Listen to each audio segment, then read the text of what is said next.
Here's a guy who thinks atheists make naive arguments. What's up, YouTube? Welcome to another logical, plausible, probable, where in this video I'm going to tackle 4 stunningly naive arguments made against God by atheists around the world. Now, before we get started, make sure you like and subscribe to my channel. I need to stay in touch with you, and I want you to be aware of all the latest videos and different topics as they come out. Now, coming in at number 4 is the magic man in the clouds argument about how Christians and anybody who's in religion, all we believe in is this magic being in the clouds that satisfies all of their God of the gaps arguments. If you believe, as the Bible says, that God spoke the universe into existence, then you believe he created the universe with an incantation. That's magic, by definition. With respect to the in the clouds thing, contemporary Christians who don't believe that God is a man in the clouds seem to conceive of God differently from how he's portrayed in the Bible. Daniel 7:13 says, "With the clouds of heaven, one like a son of man was coming," which is often interpreted as the coming of a messenger or representative of God. Matthew 24:30 says, "They shall see the Son of Man coming in the clouds of heaven." And after the resurrection, the book of Acts says that he was taken up and a cloud received him out of their sight. Honestly, the more we learn about science, chemistry, physics, all the different aspects of how the universe exists, this argument gets more and more annoying to me personally, because it's not a God of the gaps, how could this possibly be done argument. It's a, hey guys, we're not suggesting it's done by magic. We're suggesting that there is a being that has the ability to control space, time, physics, chemistry, and so on, and enables life to exist. And how is that different from magic exactly? Unless you can point to a natural mechanism that God uses to accomplish this, he would have to do it supernaturally. Manipulating things supernaturally is the very definition of magic. Which I find very interesting that they push back against this so far and claim God of the gaps when human beings right now are learning how to control chemistry and physics and leverage these different components to be able to create our own stuff, obviously on a micro level. If we're able to do it, why is it so unreasonable to conclude that a greater being would also be able to do it just on a universal scale versus the micro that we currently live in? Do you believe that God is just a technologically advanced physical entity? If so, then how did he create all of space and time, the prerequisites for existence and physicality? If he somehow did it from outside of space and time, what does that even mean, and how is that different from magic? Coming in at number 3 is the, we're too stupid, naive, unable to recognize whether or not there is evidence of design being required for our universe to exist, for life to exist. We're just not capable of actually being able to tell one way or the other. It's not a matter of intelligence. It's simply the case that there are no features that a phenomenon can have that can only be the product of intelligence. To me, that's kind of an insult to their own intelligence. You're basically arguing that you don't have the mental capacity to figure out whether or not it's logical to conclude something appears to be designed or doesn't appear to be designed. The reason it's difficult and maybe even impossible to tell whether something has been designed is that there are no discernible conditions that prove design. Creationists often point to complexity or order, but I see no reason why complexity and order can't be natural phenomena. If it is the case that intelligence is the product of nature, then one would expect that discerning the products of intelligence from the products of nature would be difficult, because it's all the product of nature if you trace the causes back far enough. If there are features that a thing can have that make it discernibly the product of intelligence and not the product of unintelligent processes, what are they? Because everything appears to be designed when there's no other scenario in any other aspect of human existence where if you come across technology, you come across information, you view something as having been built and that it couldn't exist without having been built, then if you're just throwing all that out the window in regards to one of the most important questions of our very existence. The only reason we can tell that technology is not natural is because we know it's made in factories. If someone from an isolated, uncontacted indigenous community who has no knowledge of the existence of factories or electronics found an iPad or a watch, they would have no reason whatsoever to conclude that it wasn't a natural phenomenon. I'll believe that the universe is designed when I see a universe factory. Now, to me, that's a stunningly naive conclusion to reach that literally insults everybody on this planet and argues that we're all too stupid to actually recognize whether or not there's evidence for our existence. being subject to the intelligence of a designer. So what is that evidence? Complexity isn't evidence of that. Order isn't evidence of that. So what is? Coming in at number 2 is abiogenesis. It fascinates me how all of these philosophers, scientists, evolutionists, everybody who doesn't want to believe in a higher power loves to just kind of ignore the facet of abiogenesis being a legitimate question regarding our very existence. And it cracks me up when you look in any textbook. The premise of biogenesis means that life can only come from other forms of life.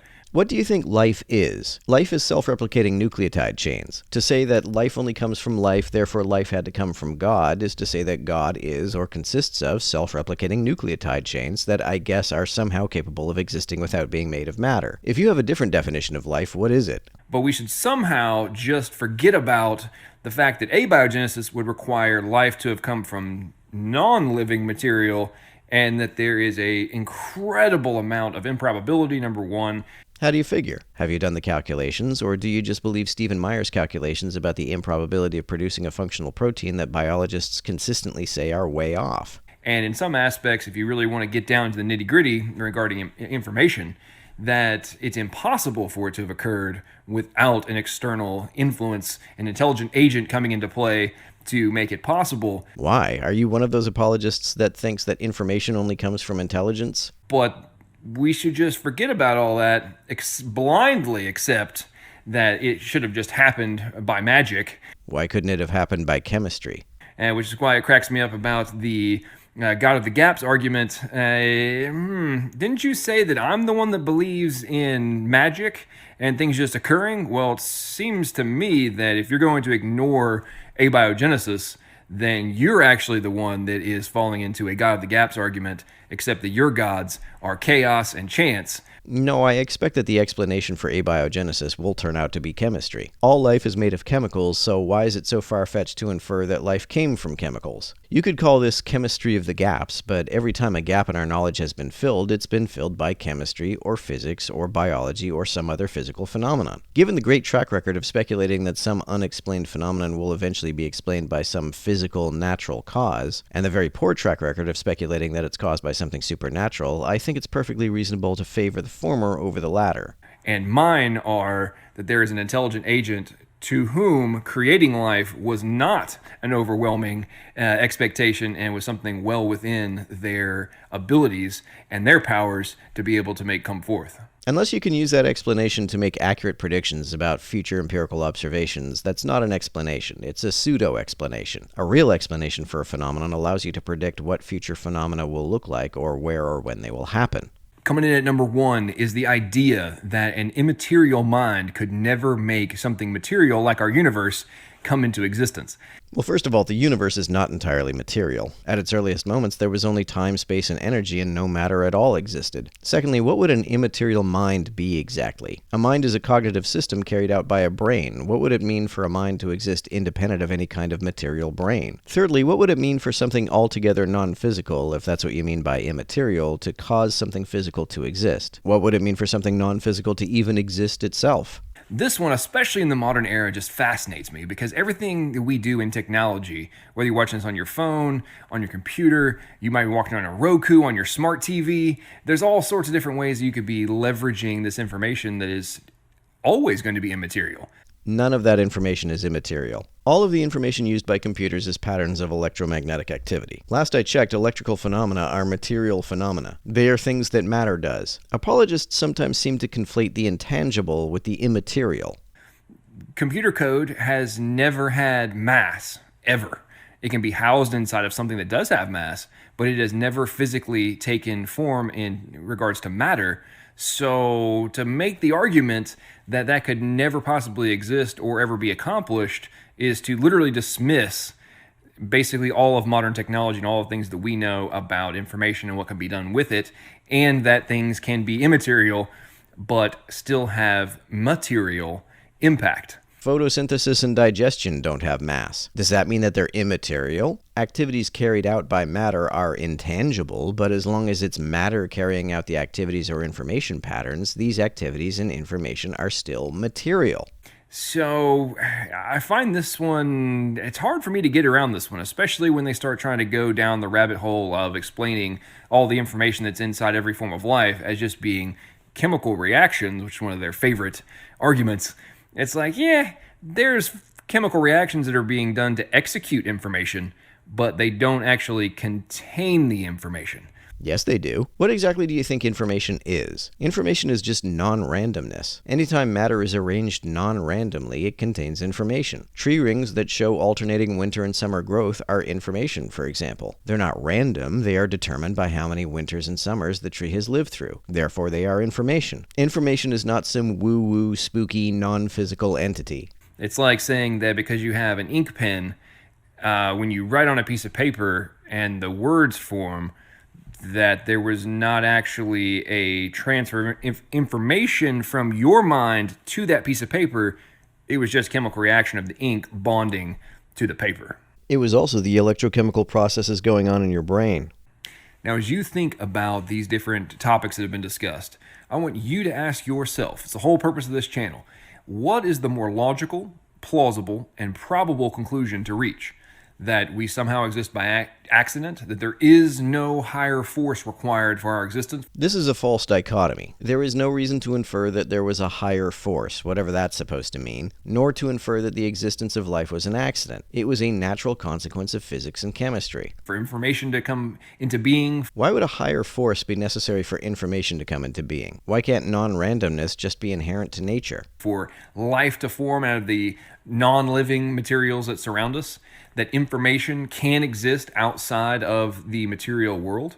It can probably exist outside the material world, but I don't see how it can exist outside of the physical world. Gravity waves are not made of matter, but they are still physical phenomena, and they carry information because they don't just appear randomly. What would it even mean for information or anything to exist outside of the physical world? If those conclusions cannot be reached by human intelligence, then what is the point of us even having these arguments in the first place? That's a good point. Given that the idea of non-physical information, or non-physical anything, makes no sense to rational human brains, why bother proposing anything non-physical as an explanation for anything? Why would we even engage in the debates and the books and all of the different facets of philosophy in general if there is absolutely no point, because everything is completely deterministic and there is no external forces that might even possibly be variables to our very existence? This dude seems to assume that everything physical is deterministic. There are lots of deterministic physical processes, but there are also physical events which are not deterministic. Determinism and physicalism are not the same thing. But even if our brains work entirely deterministically, why would that eliminate the point of engaging in philosophy? I engage in philosophy because I get satisfaction from finding a way to conceptually frame things that seem to make sense to me. If my desire to do so were entirely predetermined, I see no reason why the satisfaction that results would at all be reduced by that fact, and the satisfaction is the point. Why would the involvement of some non-deterministic element of chance make it more satisfying? So I've done a few debates recently, and it's becoming disturbingly obvious that a large percentage of atheists rely on a conscious denial of any evidence presented against their worldview. Now, whether it's the person I'm debating or those leaving comments here on the channel, some of their supposed counterpoints are starting to border on either stupidity or clear desperation. For example, in my debate with T-Jump recently, when discussing the concept of information, he categorically refused to even discuss the premise of there being a difference between the source and type of information of two rocks banging together and the prescriptive information in computer code. I see the difference. Prescriptive information is created by someone with the intention of it having an effect. The question is, how can you tell that information is prescriptive? Not all information that has an effect was created for the premeditated purpose of having that effect. So how do you tell which is which? I'm sorry, but if you don't think there is a difference between those two types of information, then I honestly don't know what to say other than you are in a complete and utter state of denial. Well, how exactly do you tell the difference? How do you discern information that has an effect because it was designed to have that effect from information that has an effect that is not the product of design? Unless you know a way to tell the difference between the two, the distinction is entirely inconsequential. I suspect you would like to argue that DNA, because the information it forms has the consequence of ordering amino acids into proteins, is prescriptive. But you can't rationally infer from the mere fact that it has an effect that said effect had to be the premeditated purpose some designer had in mind. That just doesn't logically follow. Another common atheist position that really blows my mind is the concept that because something is ultimately executed via a chemical reaction, there was no requirement for an intelligent agent to have organized everything into the correct sequence. Well, with respect to biology, the sequence isn't just executed by chemical reactions, it's also the product of chemical reactions. Even if there is some intelligence guiding it, there's no evidence that there is any mechanism other than physics and chemistry that said intelligence could have used. There's no reason to believe that the sequences we see in DNA were not created through chemical reactions, so why would it not be plausible that they were created by chemical reactions? Why would intelligence be necessary? I'm open to be convinced that it was designed by an intelligence, although I couldn't understand how that intelligence could be supernatural, so why do you seem not to be open to be convinced that it came about without any intelligence involved? Why do you think intelligence is a requirement? And to have had the foreknowledge of the expected outcome in order to actually make it all occur. Why would the occurrence of a particular outcome require a mind with foreknowledge to make that outcome occur? If a particular pattern has a very particular consequence, I don't see how it necessarily follows that the pattern must have been intelligently designed to have that consequence. That just seems like a complete non sequitur to me. Given that we know that mutation and natural selection shape DNA, and we've directly seen this occur, why is this not the most logical, plausible, and probable explanation for the sequences we see? We've seen mutations occur. We've seen mutations that are advantageous spread through a gene pool faster than genomes that don't have those mutations. Look at the Linsky experiment, for example. Why then is this not the most likely explanation for why the genomes we find have the sequences that they do? Now, since they also refuse to consider macro physical analogies like cars putting themselves together, I'd consider it if it were, in fact, analogous. Organisms don't put themselves together. Chemistry put the first organism together. If cars reproduced and mutated, then I would be willing to consider the possibility that they too are natural phenomena. let's put this in a much simpler and nearly 100% chemical reaction perspective. Think back to New Year's Eve or the 4th of July and all of those amazing fireworks that you were able to see. You witnessed phenomenal shapes, patterns, and in some of the biggest displays, you even saw things like the flag be visually expressed by tightly orchestrated chemical reactions.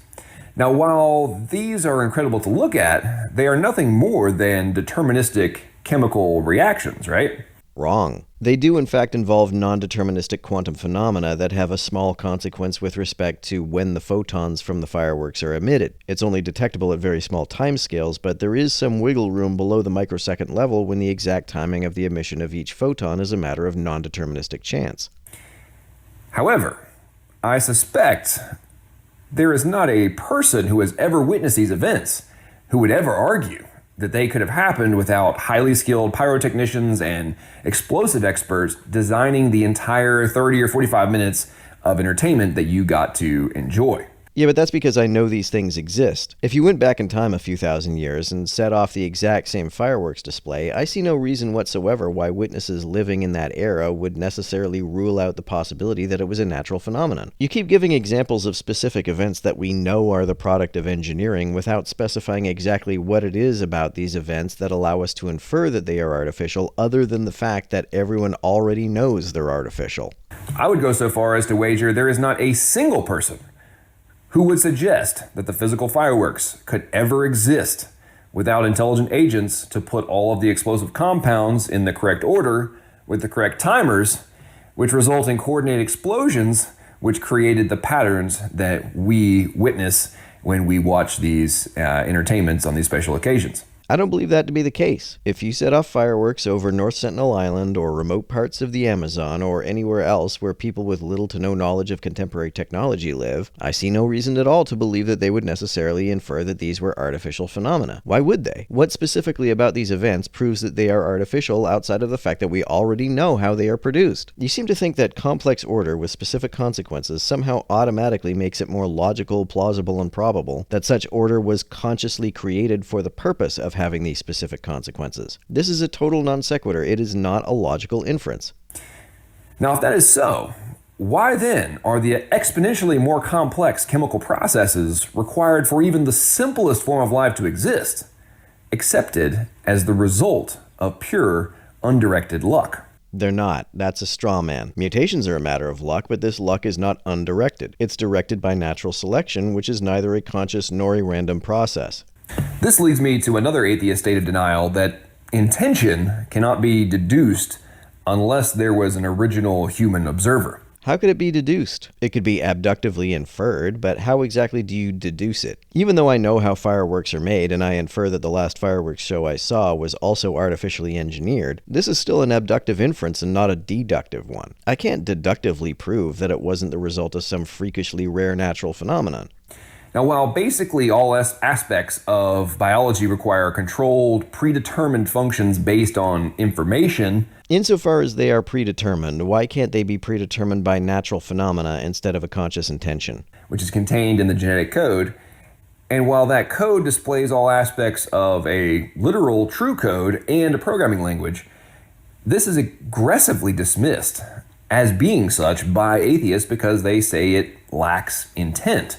What evidence is there that there is intent? Creationists love it when biologists call DNA a code or a language because that makes it sound like the codes and languages that humans use. All biologists mean when they say this is that codons of DNA correspond to amino acids, and the order of the codons in the DNA match the order of the amino acids that they put together into a protein. The fact that patterns correspond to one another in no way requires intentionality. If a rock falls into some mud, the shape of the indentation in the mud will correspond to the shape of the rock that made it. You could say that the shape of the indentation is code for the shape of the rock. Doing so in no way implies intelligence. You might say that this is not prescriptive information, but DNA no more prescribes the amino acid sequences that it creates than a rock prescribes the shape of the indentation in the mud that it makes.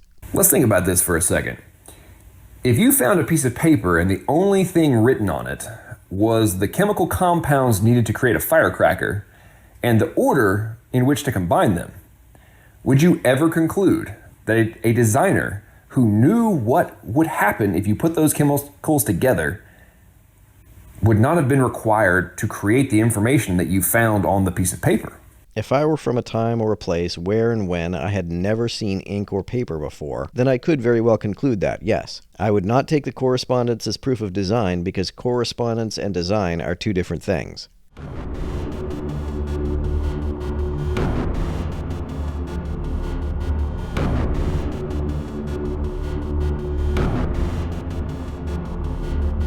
To everyone who helps me out on Patreon, you're a big help. Thanks so much.